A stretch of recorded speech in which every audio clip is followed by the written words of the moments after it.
시청자 여러분 안녕하십니까? 경북 동해안은 내일 낮 기온이 내려가 선선하겠고 밤부터는 비 소식이 있습니다. 미세먼지 농도는 내일 오전까지 나쁨 수준을 보이겠습니다. 내일 아침 기온은 11도에서 14도, 낮 기온은 16도에서 23도 분포로 오늘보다 5에서 7도가량 낮겠습니다. 바다의 물결 동해 중부 해상에서 최고 2m, 동해 남부 해상은 최고 1.5m로 일겠습니다. 남북 정상회담을 계기로 경북 동해안도 북방경제 협력에 대한 기대감이 높아지고 있는데요. 더불어민주당 지방선거 후보들이 오늘 포항에서 동해선 열차를 타고 영덕에 모여 관련 공약을 발표했습니다. 한기민 기자가 보도합니다. 기차 타고 베를린으로 가자! 더불어민주당의 지방선거 후보들이 포항에서 베를린으로 가는 가상의 승차권을 들고 영덕행 열차에 올랐습니다. 남북 정상이 판문점 선언을 통해 동해선 철도를 연결하기로 합의함에 따라 이를 선거 전략에 반영해 지역 민심을 파고들겠다는 겁니다. 신성장 동력을 갖고 새로운 북방의 전진 기지로서 자리매김하는 것이 경북의 미래를 위해 좋은 길이고 또 올바른 길이고 최선의 길이라 생각을 하고 있습니다. 4년 전 러시아 유연탄을 북한 나진에서 포항으로 운송했던 이른바 핫산 프로젝트 복원과 동해안 고속도로의 최대 난제인 영일만대교 건설 공약도 제시했습니다. 이번에 남북 경제 교류가 활성화되는 이 시점에 오랜 우리 포항 시민의 염원인 영일만대교를 반드시 한번 해내겠습니다.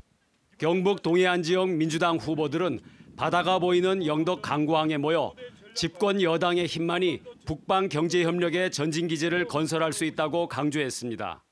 동해선 철도 가운데 영덕 삼척 구간은 당초 오는 2020년 완공 예정이지만 정부의 SOC 예산 삭감으로 현재로서는 기간 내 완공은 불투명합니다. 영일만 대교도 1조 5천억 원이 넘는 천문학적인 사업비 조달이 쉽지 않은 사업입니다. 민주당 후보들이 제시한 대로 남북 정상회담을 계기로 현안 사업들이 탄력을 받을지 지켜볼 일입니다. MBC 뉴스 한기민입니다. 4.27 남북 정상회담과 판문점 선언에 발맞춰 경상북도도 남북교류 협력 사업을 적극 추진합니다.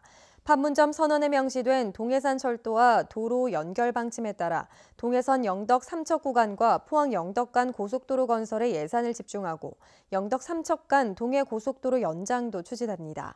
또 나진 핫산 프로젝트를 재개하고 포항 영일만한 국제 여객부두를 조성해 환동의 크루즈 상품 개발에 나서기로 했습니다. 특히 포항을 출발해 금강산과 백두산으로 오갈 수 있는 항만 루트를 개척하고 관련 관광 프로그램도 개발할 계획입니다.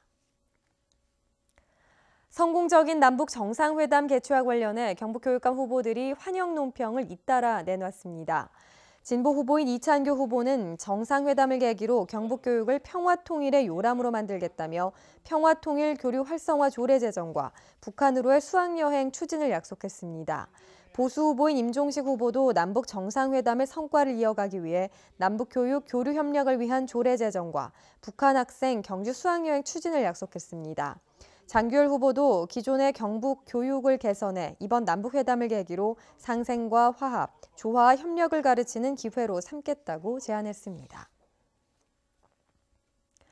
경북 노동인권센터와 민주노총 경주지부 등 지역 시민사회단체는 오늘 기자회견을 열고 한반도 평화와 번영, 통일을 위한 판문점 선언을 환영한다고 밝혔습니다. 또 이번 판문점 선언은 정치와 경제, 사회 등 모든 방면에서 새로운 평화시대 개막을 알린 획기적인 사건으로 동해선 등 철도와 도로 연결에 합의한 것은 교류협력의 기초를 세운 중대한 일이라고 평가했습니다. 자유한국당의 경주시장 공천 배제에 반발해온 최양식 현 경주시장이 기자회견을 열고 무소속으로 3선에 도전하겠다고 밝혔습니다. 최 시장은 자유한국당이 아무런 반성 없이 분열과 보신에 빠져 있다며 어느 정당에도 소속되지 않은 시민 후보로 출마해 평가받겠다며 당선되면 관광객 확충과 신농업 혁신 사업 등 추진해온 현안 사업들을 잘 마무리 짓겠다고 밝혔습니다. 최 시장은 무소속 박병훈 후보와의 연대 가능성에 대해서는 이미 교감과 접촉이 있었다며 가능성을 열어놓고 있다고 답했습니다. 바른미래당 이창균 포항시장 예비후보는 오늘 기자회견을 갖고 사람이 살러오는 포항을 만들겠다며 공약을 발표했습니다. 이창균 후보는 포항은 도시재생 차원을 넘어 도시 회복을 해야 한다며 경제학 박사의 전문성을 살려 도시와 농어촌이 동반 성장하는 100만 도시를 실현하겠다고 밝혔습니다. 또 포항이 지진을 극복해 경제 부흥을 이루기 위해서는 부패 보수를 심판하고 개혁 보수 정당인 바른미래당을 선택해야 한다고 호소했습니다. 올해 경북 지역 개별 주택 가격이 지난해보다 평균 3.44% 상승해 전국 평균 5.12%에 비해 큰 격차를 보였습니다. 지역별 상승률은 포항시 북구가 0.77%로 가장 낮게 나타났는데 지진과 철강 경기 침체 등의 영향으로 분석됩니다. 또 울릉군의 상승률이 6.89%로 가장 높았는데 공항 개발과 일주도로 개통으로 기대감이 커진 것으로 보입니다. 동해안에서 한동안 자취를 감추었던 명태가 울릉도 근해에서 잇따라 잡히고 있습니다. 어제 오전 울릉도 북면 앞바다에서 몸길이 61cm짜리 명태 한 마리가 잡혔는데 지난 2월과 이달 초 독도와 강원도 앞바다에서 자연산 명태가 잇따라 그물에 걸렸습니다.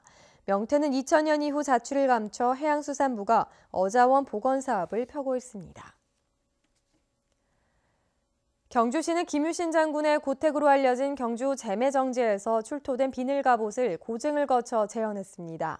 경주시는 재매정지에서 나온 갑옷 철판 1000여 장으로 몸통을 재현하고 내년에는 동궁과 월지에서 나온 투구를 추가해 통일신라 시대 갑옷을 완성할 계획입니다. 현재까지 출토된 갑옷 가운데 통일신라 갑옷은 동궁과 월지에서 출토된 청동 갑옷 조각과 재매정지 몸통 갑옷뿐입니다.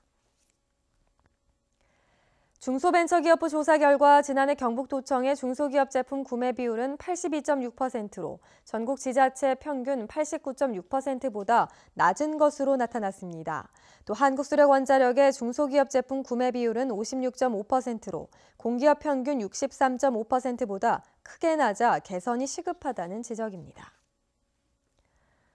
어제 오후 6시 20분쯤 포항시 해도동 주상복합건물 공사장 입구에서 싱크홀 현상이 발생했습니다. 싱크홀은 가로 5m, 세로 5m, 깊이 1m 크기로 인명피해는 발생하지 않았고 현재는 응급복구를 마친 상태입니다. 포항시는 중장비가 드나들면서 집안이 침하된 것으로 보고 주변 도로에 대해서도 싱크홀 가능성이 있는지 조사하고 있습니다. 지금까지 포항에서 전해드렸습니다. 여러분 고맙습니다.